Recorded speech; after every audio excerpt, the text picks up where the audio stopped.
Грција годинава нема потреба да направи апсолутно никаков чекор, освен да следи што ќе се случува во Македонија. Во пресед на референдумот на 30 септември, грчки Катимерини направи анализа на случувањата кои му претходија и ги предвидува следните потези на македонската влада и опозиција.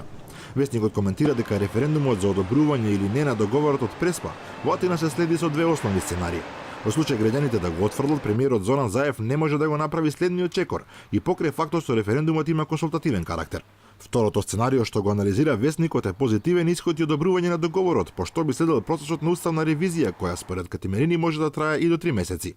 Но Катимерини оценува дека дури и успехот на референдумот нема да ги предомисли пратениците од ВМРО ДПМН да гласаат за промени на уставот, поради што власта би се обидела да распише предвремени избори.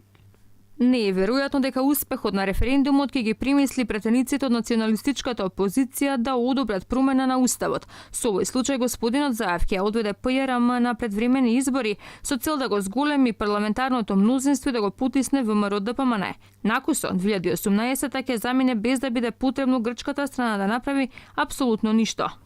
Весникот меѓутоа не верува во евентуални предвремени избори во Грција, бидејќи меѓународните партнери на Атина сметале дека во таков случај Преспанскиот договор би бил донесен во ќорсокак. Тоа се должи пред се на фактот дека опозицијската Нова демократија има прилично убедлива предност на сите анкети на јавното мислење кај јужниот сосед и дека победата на партијата на Киријакос Мицотаки се речиси известна.